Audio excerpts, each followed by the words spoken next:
Sellers in Metro Phoenix are pulling listings instead of accepting deals. Why would they do such a thing? The number of listings with price cuts reached just shy of 20%. It's unchanged from August, but up modestly from last year. Homes priced between $350,000 and $500,000 saw the steepest markdowns at just over 21%.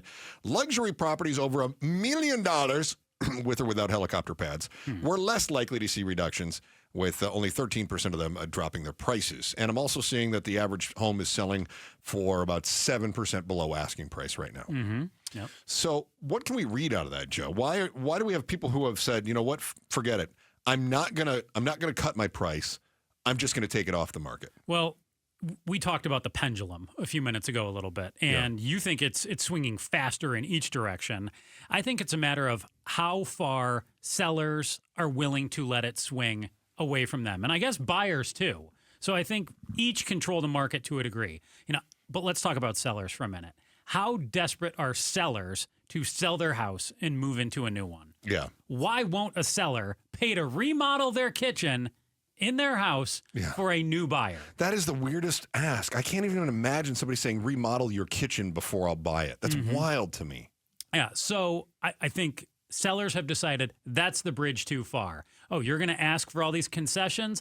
I'm willing to repaint my house. I'm willing to, put in a new stove. The one I have was 15, 18, 20 years old, didn't work. I get that. But the whole new kitchen for the new buyer, too much. Too much. So I think it's, what's their bridge that they're saying, well, we're not going to go there. That's a bridge too far. So it's a leverage game. So have the buyers gotten greedy then? See, I don't feel like it's greedy. I feel like it's a game. And the buyer pushed it to the brink. The buyer found the inflection point. I can't drive a stick shift, but I know these terms. The buyer found the point where the seller's going to say, nope, you're going to have to go find somebody else.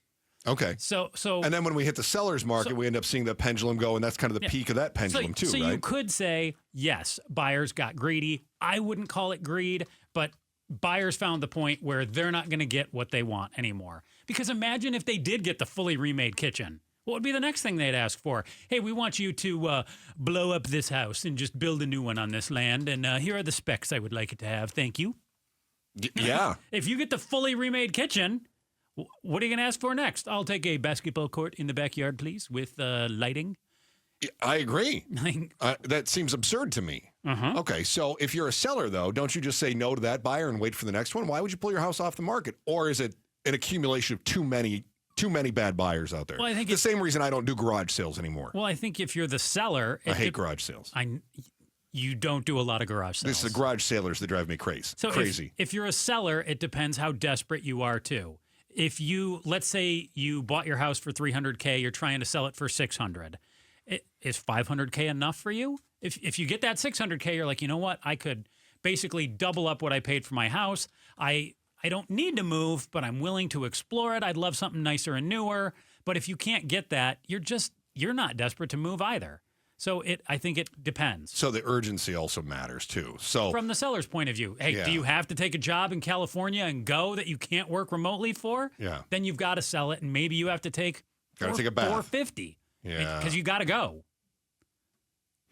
But if you can hold out and you don't need to go and you're willing to wait, then you just hang on and chill.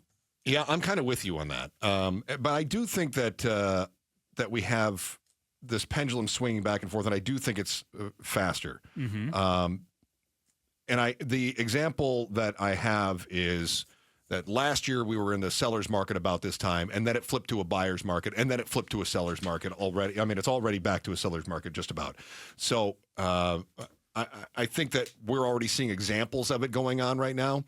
And as the mortgage rates are high, and we keep talking about cash buyers have it good. Short-term buyers that have deep pockets, you're always in a good position. Yeah. Cash is always king.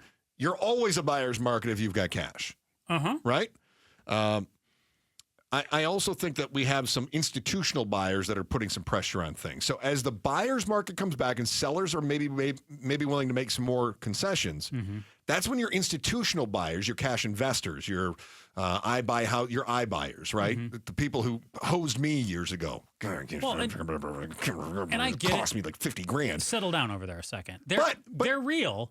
They're real. But they're not real like you and me. But don't they help flip things faster? If the iBuyers are saturating a buyer's market, all of a sudden it flips back to a seller's market faster. So I think that's part of the acceleration process. And yes, they are part of the process, but I try to take them out because to me, Chris Merrill is a real buyer. Joe Huizinga is a real buyer. Pablo Rios, a real buyer. They're individuals. We're not looking to come into a market with $10 million and buy up 50 properties. No, but those people are the ones that are making the pendulum swing faster. Yeah. That's my point. Yeah. They're the ones that I really don't like, though, because I feel like... I just feel like they hose people. That's what Well, they're also putting a lot of renters in your neighborhood, and they don't really come in and put stake in the neighborhood. I agree with you on that. And have you seen their helicopters? They're usually like at least 15 or 20 years old. Oh, my goodness. Looks terrible next to mine. It's awful. Mine's brand new. Are you kidding? I got the seller to throw it in. Man, then there's me just flying my little drone around out Oh, my there. goodness. We've got you. You're completely out of the neighborhood. Terrible idea. Such a loser. Thanks for watching The Chris and Joe Show. Click to see more from Chris and Joe and tap the button in the middle to subscribe to KTAR News.